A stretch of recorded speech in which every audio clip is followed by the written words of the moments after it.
This is the Western Wall tunnel tour.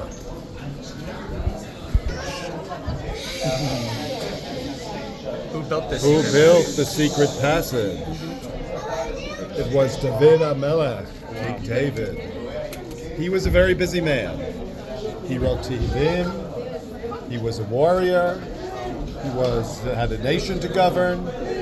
But sometimes he just liked to go from his palace at Migdal David to the Beit HaMikdash to meditate and to pray.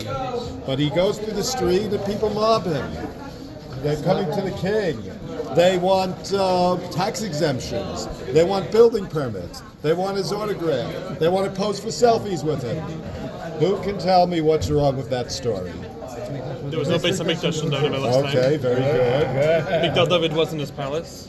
That's correct. His palace was in Ir David. Migdal David was built about 1,000 years He only had a ago. kosher phone which didn't have a 1,000 years older. Kosher phone. He only had a kosher phone that no camera on the kosher phone. Oh, there are no cameras on kosher So he phones? couldn't do it. We don't know. We wouldn't know. What was the question? So it's a nice story, but one with no basis in fact. So we're going to tell you some nice stories which have a basis in fact. Nice. We don't always know exactly what happened 2,000 years ago. We try to put it together as best we can. We use the Chazal, we use other written sources, we use the archaeology, and between them we try to piece things together. So let's see what time it is. So as indicated, this was not actually built by David HaMelech.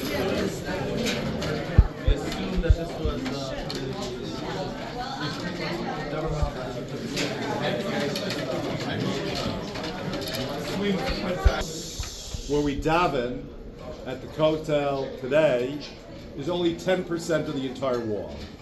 It's the part that's lit up. The wall as a whole, 488 meters long. That's about 1,600 feet. Size of 5 American football fields. Don't lean on the gate, please.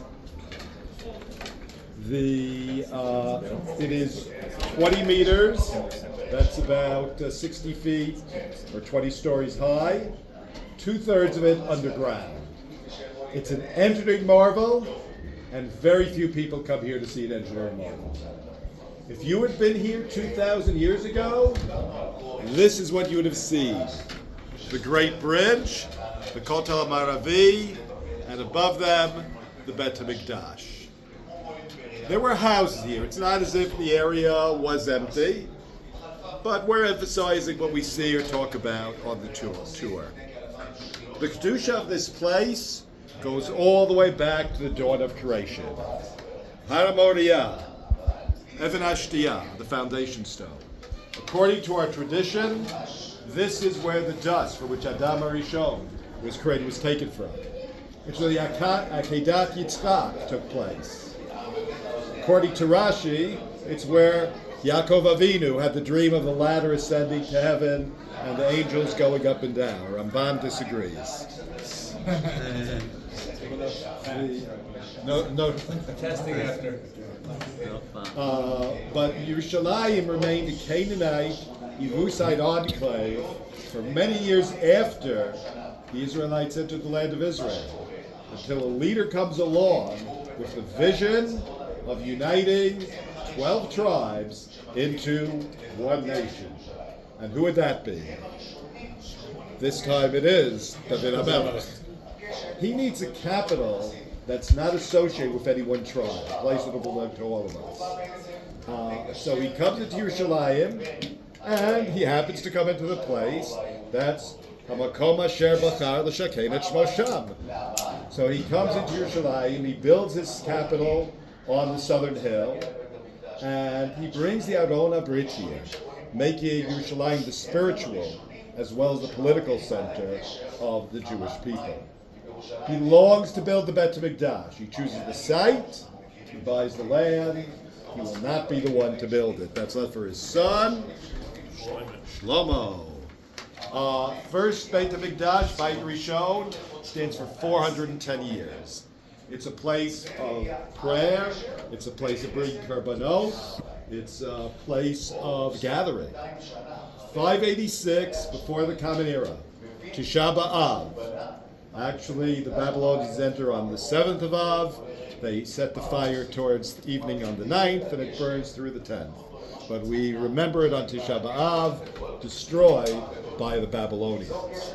A short time later, a Persian king, Cyrus, allows us to return.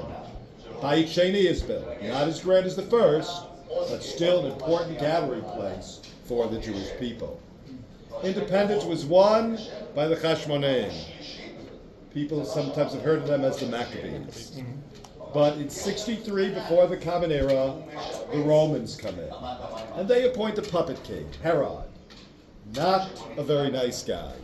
He killed his wife, he killed several of his children, he killed his brother, he killed many of the Chachamim.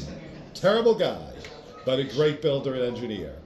And he had a vision of building a magnificent, renovated Mikdash with a grand plaza.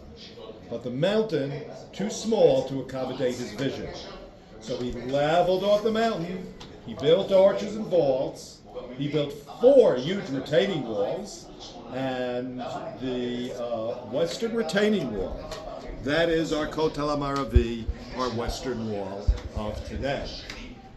So the Kotel actually is not a part of the Bet HaMikdash itself, it is a retaining wall of the Har HaBayit, Temple Mount Plaza. Our sages say, one who has not seen the Mikdash of Herod has never seen a beautiful building in his life. But it only lasts a short time.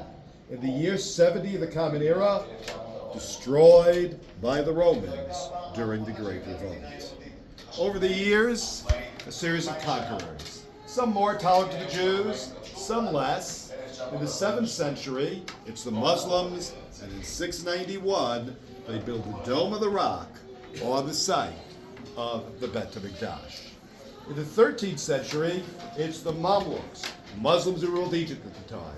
And they want to build their houses with easy access to Har HaBayit. Where in the valley? They want easy access to the Mosque on the mountain.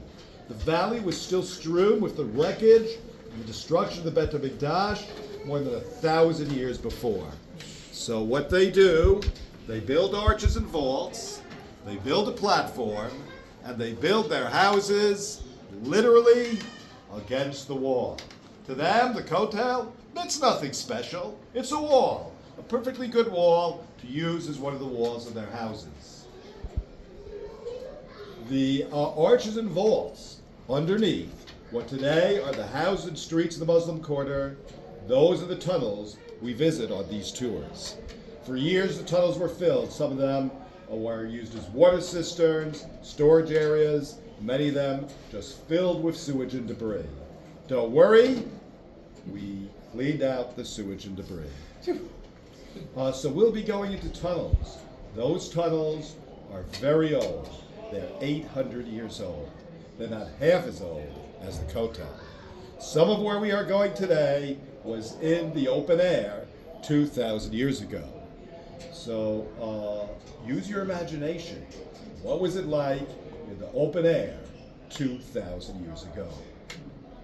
June of 1967, first 1948, Israel regains independence. But the armistice line of 1949 between Israel and Jordan, like a dagger through the heart of Yerushalayim. The old city, the Kotel, Har HaZeitim, all in Jordanian hands. For 19 years, Jews were denied access, as the shuls in the Jewish quarter were destroyed. Batseva on Har HaZeitim, used for paving roads and building latrines. June of 1967, the soldiers of the Israel Defense Forces, carrying with them the hopes, the dreams, the prayers of 2,000 years, reunite the city, transform the age-old dream of L'Shana Haba B'Yerushalayim, next year in Jerusalem, to the present-day reality. There were houses here. Har HaBayit B'Yadeinu. Har HaBayit B'Yadeinu is above. The Mamluks built houses all along the Kotel. 500 years ago, there was an earthquake here that cleared out some of the houses. We only had a very narrow access to the Kotel. This is what it was when we came here in June of 1967, once we get the picture. So, Six-Day War, it's like this. We only have a very narrow area in front of the Kotel, and then after the Six-Day War, that area is cleared out to create the plaza that we have today. So we'll be heading out on the journey that for 2,000 years our ancestors could only hope and dream and pray for. And we get to make the journey. Now, we have here the aerial view of today. We're going to superimpose on it the Great Bridge from 2,000 years ago. Now, did any of you ever walk here from the Jaffa Gate to the Shuk? Yes. And you walked on this 2,000-year-old bridge. You didn't take it till the end. You came down the stairs to get here. No. Not Shuk Machane Yehuda, the Shuk in the Old City. Yeah. So we'll be seeing the base of that bridge in just a little bit. Our route today will take us from the blue balloon with the white dot. We'll head down the stairs. We'll be inside a 2,000-year-old building. We'll say several mikvaot. If time permits, we'll go inside one. We will see ruins of the Roman city, part of the Kotel that was covered for 1,700 years, and a model of the Bet HaMikdash itself. So are you ready? Yes. Let's go! Let's go, Annie. There is... So now we're descending into the ancient tunnels.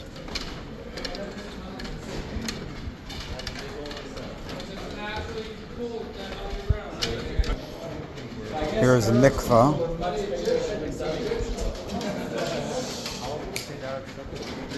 What? How do you say the Arab shuk is?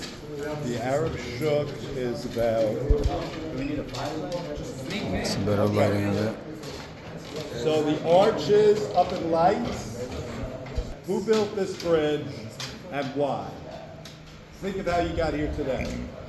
If you came through the Shuk, you came down a long flight of stairs. Anyone come through the Rova from the Jewish Quarter? You would have come down an even longer flight of stairs. If you come on the road, down a long winding road. No matter how you get here, you wind up in the valley. And the valley back then, much deeper than today. When the Hashmonaim returned to the city after the miracle of Hanukkah, they expand the city to the western hill, where the Jewish and Armenian quarters are today. And they build this bridge connecting the upper city, where many of them live, to Har HaBayit. From the upper city, and I'll show it again when we have more light. From the upper city to Har HaBayit.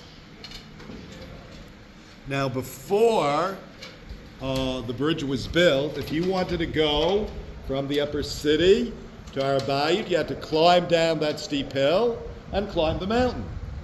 That's quite a schlep. No steps in those days, right? Quite a schlep. Imagine that you have to do that every single day. Now, to be sure, are there a whole lot of people doing it every single day? No. You don't just go to Har HaBayit. You go there for a korban to bring, or on the Shlosh Regalim. Even the Kohanim, the vast majority of them are only working there 2 weeks a year and on holidays. They're divided to 24 mishmarot.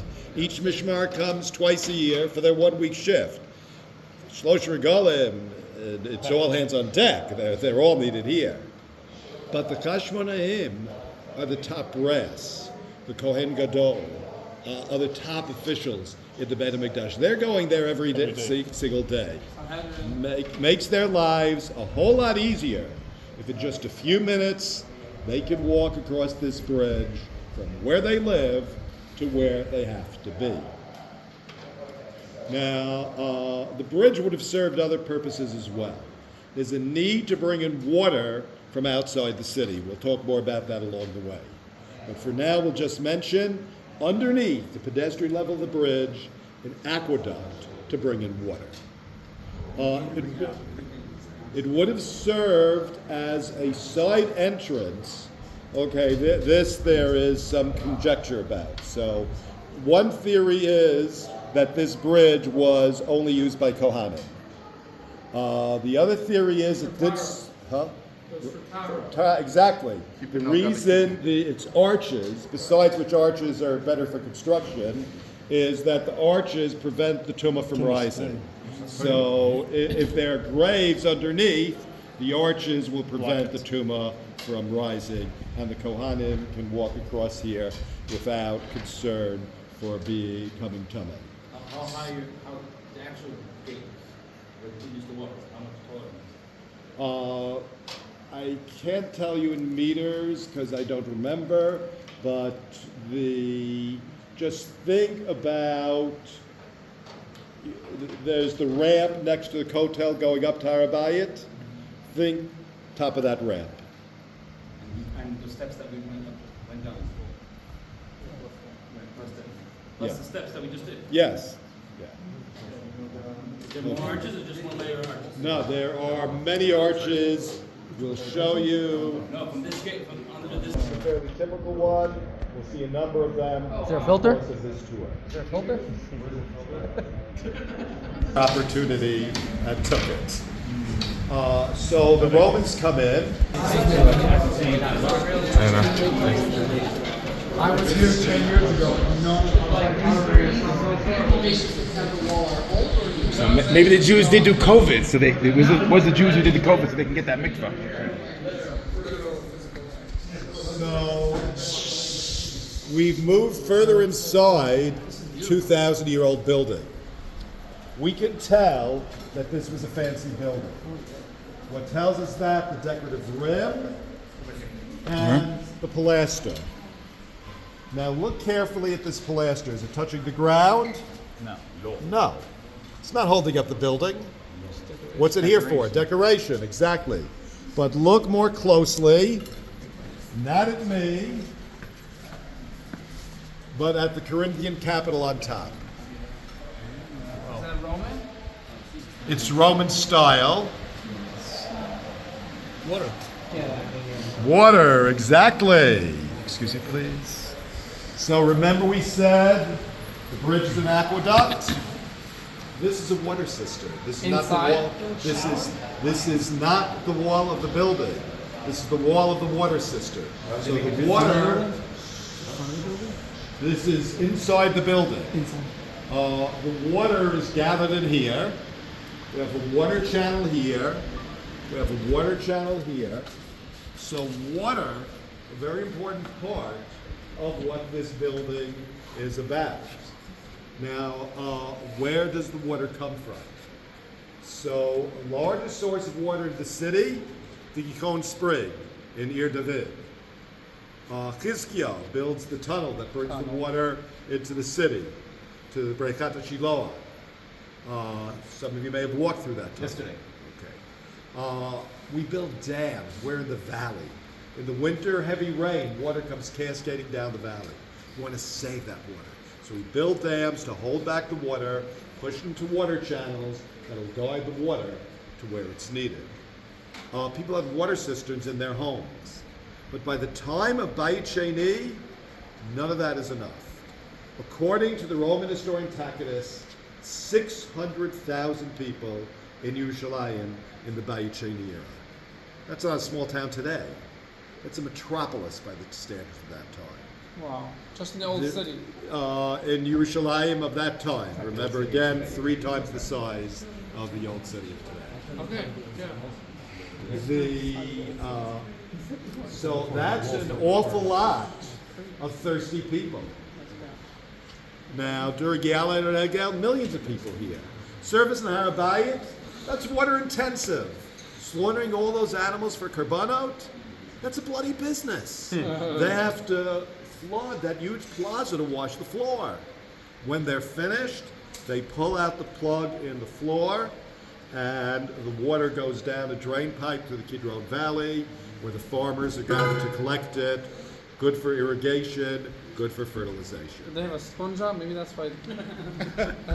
So filled with water. So we are standing over here. We are standing here, yes. Oh, so this would be outside. People would be able to walk here. People would be able to walk here, yes. Oh, so they made it There outside. were for this. people, no, it's not outdoors. There's a roof over this. Oh, there's a roof. There's a roof. We're looking at an aerial view with the top off. And this water also went to fill the mikvah? The water from here could go to fill the mikvah. It goes to other mikvahot. We'll see some of the other water channels and so on. Is any of the stone not in this This building over here. You can see that back in the day, the roof was flat. The arch ceiling above us is from 1,000 years later, from the Crusader era. How do we know the roof was flat? Huh? How would we know the roof was flat? There may have been descriptions of the building in Josephus. That's It's an probably the assumption. best way. That's probably the best way to. On the ceiling, 1967. comes in here, finds himself knee deep in sewage, but he can tell that this is something special. He names it the Masonic Hall. Charles Warren was a Mason. The Masons, a group of people devoted to doing good work, claiming kinship to the builders of the first temple. You've probably heard of some of them, like George Washington and Benjamin Franklin. So he names this the Masonic Hall. It has nothing to do with the Masons. When we cleaned this out in the early 1970s, we think it's from the time of the Chashmonaim. We name it the Chashmonean Room. Now in Israel, we like to make announcements of archaeological finds, not necessarily when they're found, but the right time of year. So very often, right around Hanukkah time, there's a big announcement. We found something from the time of the Chashmonaim. This announcement is so important that Golda Meir, the Prime Minister herself, is coming here to make the announcement. But a few days before, the advanced security team comes in, and they point up to the ceiling, where those L-shaped bolts are today. They say up there, looks a little shaky. They insisted on patching up the ceiling and putting up the L-shaped bolts to make the room safe for Golda Meir and for us. So they are called Golda's bolts. Now, we later did. We later did carbon-14 testing, which showed that this is not from the time of the Chashmonaim, it's from later, around the year 20 to 30 of the Common Era. So about 40 to 50 years before the Churban, post-Herodian. Now we can tell that this was an important building. What tells us that above all else, the double doors. The lintel above one is cracked. The other door is blocked by a later wall. Now, according to the archaeologist Bahat, there were only 3 other places in Israel with double doors like this. One from that area. One is Har Bayit. 2 is Marat Machpelah. And 3 is Elamei Mamre. 3 really important places. If those are the other 3, this is the 4th. This is important. Now, what purpose did it serve? At one time, there was a theory that the Sanhedrin met here. When the Sanhedrin was Gola from Har Bayit, that they moved here. That's been largely dismissed. The dates don't work out, among other things. What we now think is VIP reception room. So this is an aerial view of what we think it looked like in the time of Beit Sheni. This is the mikveh we saw before. This is where we saw the water coming down. This is this wall over here. And this is the wall over there. So we're only in a corner of the room. The room in its time was much bigger. The wall behind us is from a Roman bathhouse more than 100 years later. Now, people from Israel. So Tel Aviv to Yerushalayim today, about half an hour by train. Back then, 8 to 10 hours if you're lucky enough to have a donkey to ride on. If you're walking, you're probably going to have to make an overnight stop. Remember, nobody is walking on the roads at night, so you've got to, it's only during daylight.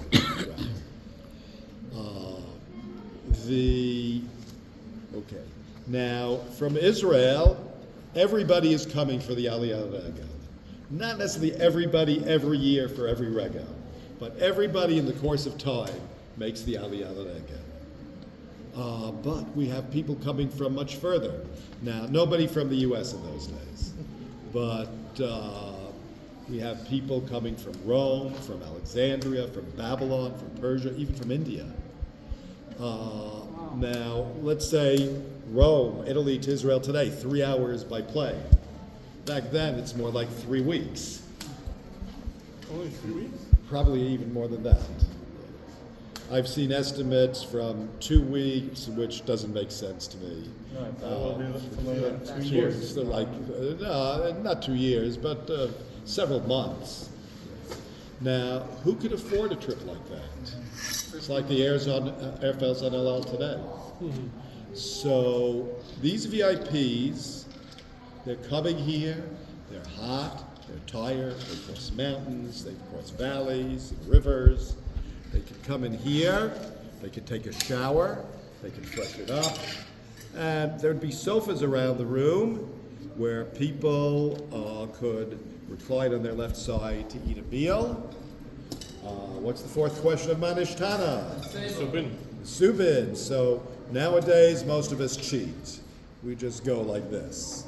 But back then, the symbol that you were a free person was that you ate your meals reclining on your left side on a sofa. Sounds really uncomfortable to me, but that's how they did it back then. So that is our best guess. So this I am saying is guess, not fact. Best guess. No, not in there.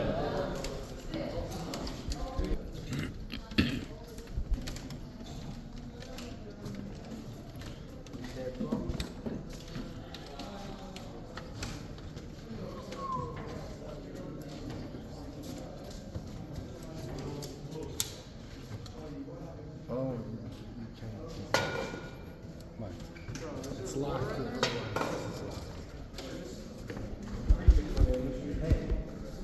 Wow, this is the modern day turnstile. Whoa, big step. Is this a Mayan? Yeah, that's water. Is that a natural Mayan? Yes, from spring. So it is a kosher drink. It is. It's just they don't want to see. Wait, is this like water 2,000 years old? The water is not 2,000 years old, it's from spring. Isn't water?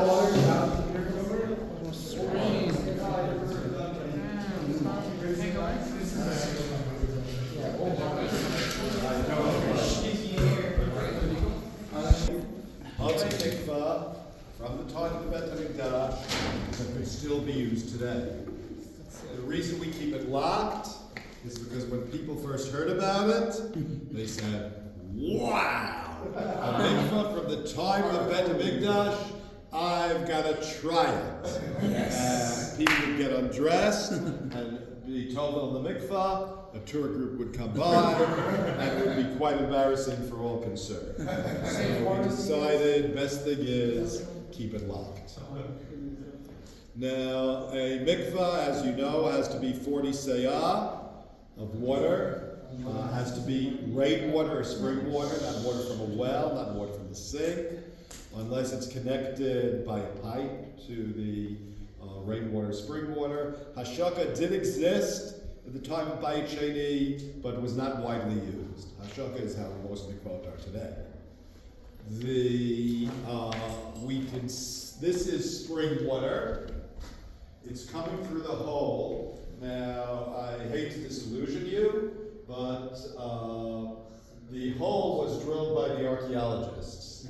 They wanted to see what's behind here, and the water came streaming out. You didn't know that there was water there? They did not know, they thought there might be, But Green walls. So then, what was the water the source? green walls give away that there was water here at one time. How did the water get here back then? So It takes 6 tries to put together. plaster, the green, water level was once much higher. This is in the open air 2,000 years ago. Oh, rain. Rain. So during the winter, heavy rain, water level goes up. You might be, those of you sitting on the top, you'd be in the water already. Summer, dry season, water level comes down. So by the end of the summer, you might be coming down all the steps to get to the water. So how old are these steps? It's not So cement, you it's can original. see this is original, this is not. Second step is already done.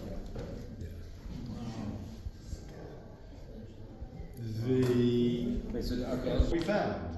Those marking on the wall is from them or was it before? The marking on the wall. That one started after they made the hole. Which mark? Well, it's a bigger mikvah. Another mikveh. Charles Warren excavated here, so much of it is missing. And this mikveh is different than almost any other one that you'll see. What's the big difference? Stairs on both sides, exactly. So there are two theories. One is this is a Kalim mikveh, and people would just go down from both sides to immerse their Kalim. The other theory, which is the one I find more plausible, is we have a need to get people very quickly through the mikveh and to Har Habayit. Now, it's not like the mikvahot of today, that you go in privacy. This is a whole bunch of people. Open air mikveh. Open air mikveh. Yeah. You go down the stairs and up the stairs. You're already in the water. As you're going down the stairs, you simply go down the stairs, up the stairs. The whole thing takes a few seconds. They have the same thing in the summer. If there was one theory that this is the change room, the answer is here. Or if the not, clothing is tummy, maybe you people need would, different clothing. Leave their clothes and, Flow it to the other side. You learn Rambam. Yeah, you try in half an hour, you try. okay, so let's head for. You ever try moving to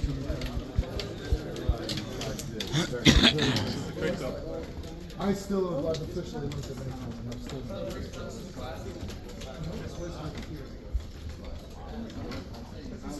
honestly, I've been here 10 years ago. And I was like, oh, I'm going to Bangkok. And it's like, no, it's real. Wait a minute, this is the Kaisel? It's the continuation. Are we ready? No, this is under the Kaisel, not the continuation. It's the exact same. It's the continuation.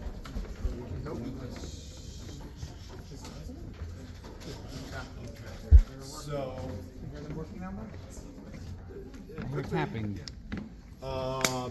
So this is a part of the Kotel that was covered for 1,700 years. This is the same wall that we daven at outside. The indoor davening area of today is directly above us. If we look down, we can see how deep it goes. Wow. And this part of the Kotel is better preserved, looks more like it did 2,000 years ago, to what we have outside. What we have outside has been exposed to the elements for all these years. This was and is protected from the elements, looks more like it did 2,000 years ago. So you could see like the edges of the rocks. Yeah, you don't have, but it's the same idea. Are we under the plaza right now? We are under the indoor davening area Oh, of the today. indoor davening area. So they had to calculate from the bottom all the way to the top, like Donald Trump's notes. Wow. Each stone is 12 feet wide. Wow. Now, Today's cranes cannot even lift the stones of the Kaisel. That's how heavy they are. One of them is as heavy as 567 tons. Some of them, the small lightest one is about 1 ton. Go with your theory. 1,000 years from now, they're going to say this date's from 2025. Manny, what's this gap? Did you already mention what's this? The gap light. Mikveh. Theater. How about a theater? Now, a mikveh is not a bad guess. Underneath, we have a drain pipe. So that is a drain pipe. People, after the Korban, some of the people hid out in the drain pipes from the Romans. They found shards of clothing. They found other things in the drain pipes. And did you do the drain pipe in Ir David? Yeah. Okay, so similar thing. The drain pipe in Ir David, I say, is the drain pipe from Har HaBayit, that the water went down. Yeah, I don't know that for a fact, but based on where it goes, that's what I think. Okay. So, in other words, we have a drain pipe, and above it, we have the theater. Now, it's a theater built with the stones of the Kotel. When the Romans destroyed the Beit HaMikdash, they knocked down stones of the Kotel. We see some of them over there, and some of those stones were used to build this theater. Do you see any frames on these? Do any of them have that frame? I don't know if it's the crystal walls. Okay, so some of them did have the frame, you can see. Some of them do, not all. The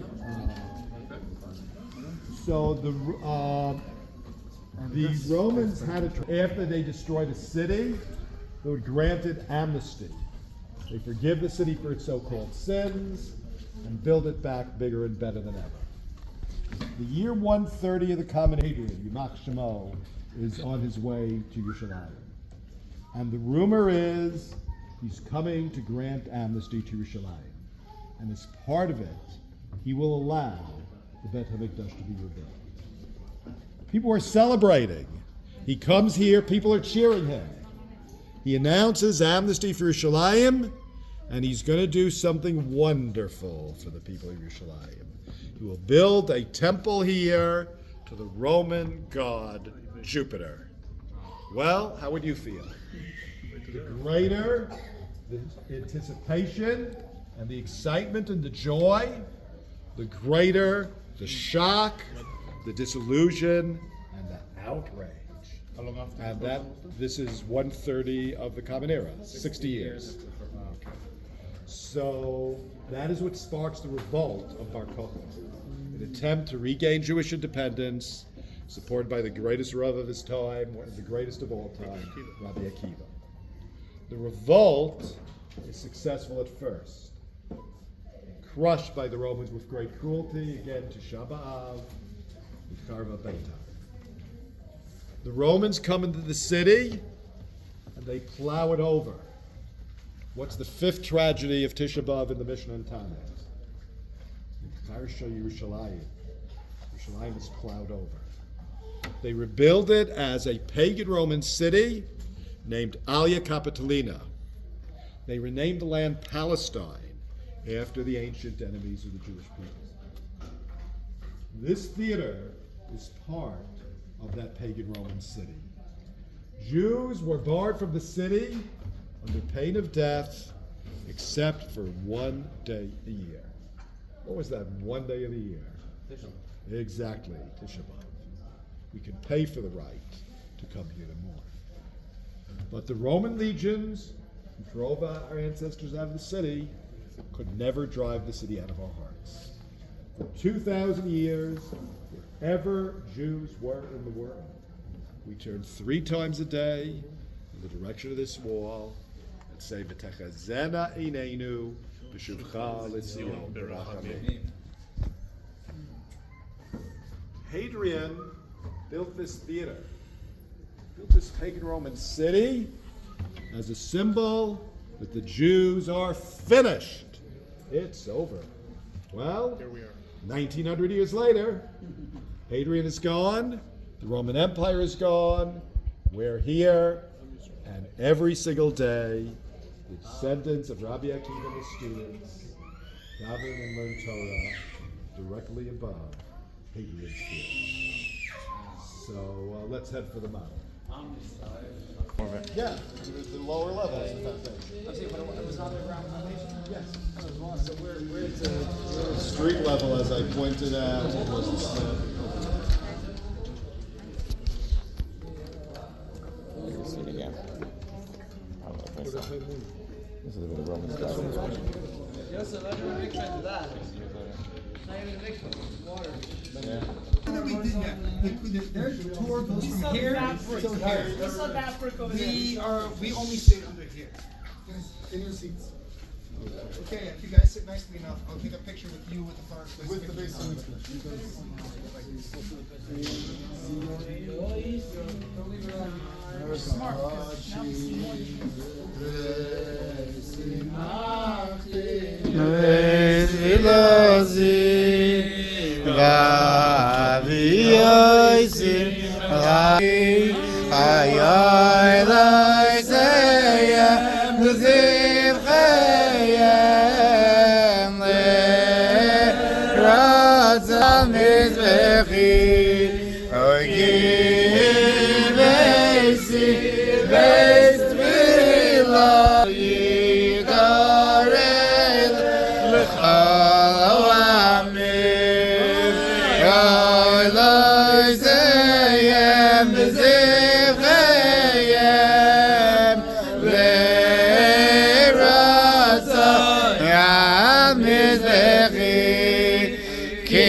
So if you had been here 2,000 years ago, this is what you would have seen.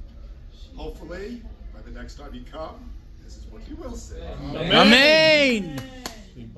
Zamigdash Meiravi Ameinu V'Sengogenu V'Serosecha Shebane Beis Hamikdash Meiravi Ameinu V'Sengogenu V'Serosecha Shebane Beis Hamikdash Meiravi Ameinu V'Sengogenu V'Serosecha Shebane Beis Hamikdash Meiravi Ameinu V'Sengogenu V'Serosecha Shebane Beis Hamikdash Meiravi Ameinu V'Sengogenu V'Serosecha Shebane Beis Hamikdash Meiravi Ameinu V'Sengogenu V'Serosecha.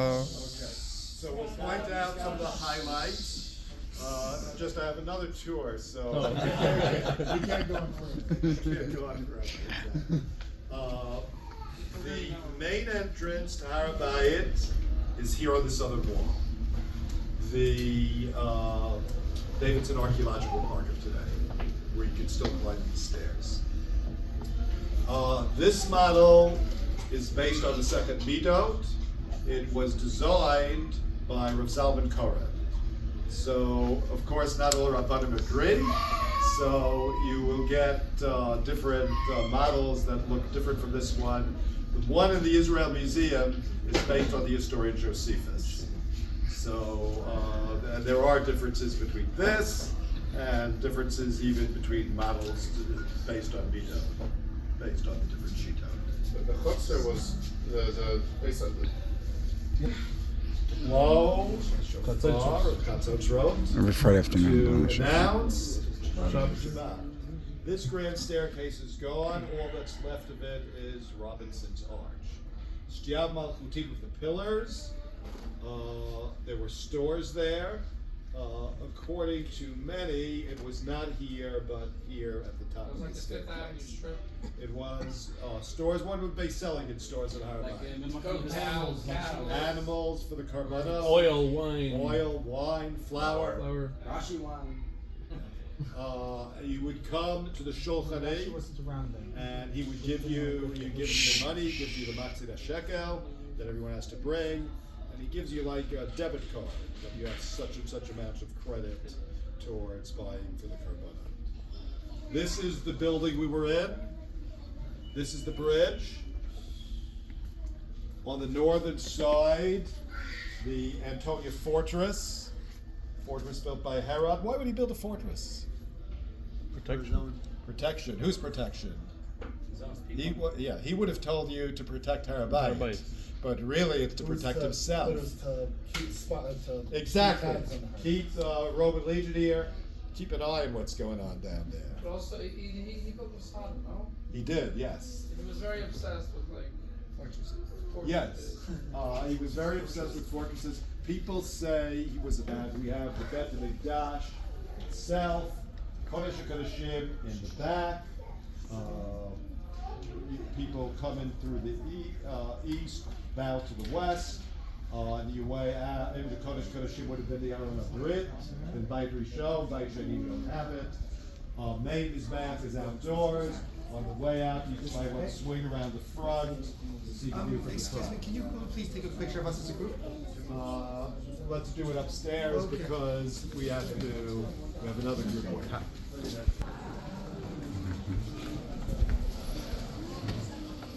What part of the Kaisel is small shul closest to the Kotel? Oh, look at this. Wow. No. Under Kotel This is beautiful. the Kodesh Kodashim. Can just anybody go there? No. Who could go there? Kohen Gadol. One God. On There's Yom another one Kippur. everyone, it's only Yom Kippur, exactly. So the holiest day, the holiest man when he's officiating, goes to the holiest place, says the holiest word, the Shem Hashem that is otherwise not pronounced, the Shem Right. Furash. And when people hear it, they go down on their hands, their knees, their entire body, and they shout out together, Baruch Shem Kavod Malchuto Olam Va'ed. And hopefully, the awe and the majesty of that moment inspires people to tshuva. Tshuva is a central concept in Judaism. The name of this shul is Sharei Tshuva. What better name could there be for a shul than Sharei Tshuva? Is that why it's called Sharei Tshuva? It's one of the reasons. The other reason is that the energy magnate Yitzchak Tshuva donated the money to the So we'll point out some of the highlights. The candelabra is designed after the menorah and the Beit HaMikdash. I know according to the Babach Point to Rambam. I know that's based on the Rambam, yes. But the Lubavitch menorahs all over the place have certainly publicized the Rambam Shita. Yeah. Yes. So, but it's the one, Machon HaMikdash, Titus. it's the one that's on the Arch of Titus, with the base, the knot, the branches. The one at the Beit HaMikdash was pure gold, which this is not. And the one in the Beit HaMikdash had 6 branches, 7 altogether, 6 coming out. And this has 8 So altogether for the 8 nights of Hanukkah. The Aram Kodesh is shaped like a pomegranate. The Ner Tamid comes out from the top, has the words of Shema Yisrael and Shir HaShirim. The reason it's shaped like a pomegranate, 2 reasons. One is the same reason we eat pomegranates, Rosh Hashanah, Yirbu Zchorotenu Karimon. The other is that the Kohen Gadol had pomegranates, pomegranate shells on the hem of his Meal. The Shulchan is shaped like a semicircle. Reminder that the Sanhedrin sat in a semicircle. The floor is Shoham. Same stones that were on not the same exact stones obviously, but the same type of stone. It's on the shoulders of the Kohen Gadol. So when people went to the Beit HaMikdash, they brought something with them, korban. That was very important. Even more important is what you took away. Not something tangible. Hopefully it's a life-transforming experience. You come away motivated, inspired, committed. This is not the Beit HaMikdash, but I hope you found something on this tour that moved or inspired you, something that you'll take away. And something that you knew from the start, but hopefully now it's more internalized, is that the connection of the Jewish people, Eretz Yisrael and Yerushalayim, goes back 3,500 years. We're not here because of 1948. It's not about 1967. It's not about October 7, 2023. It's about 3,500 years of history. We need to get people to understand that. I know you do. But we need to get other people to understand that. We've come back to the land where we became a nation, where kings ruled, where prophets preached, where Chachamim taught. Because it's not just about our past, it's about our future. We've come back to write the next page in the story of Jewish people, one, we're all right together. Thank you for making the journey. Can you take a picture? Can you take a picture of us?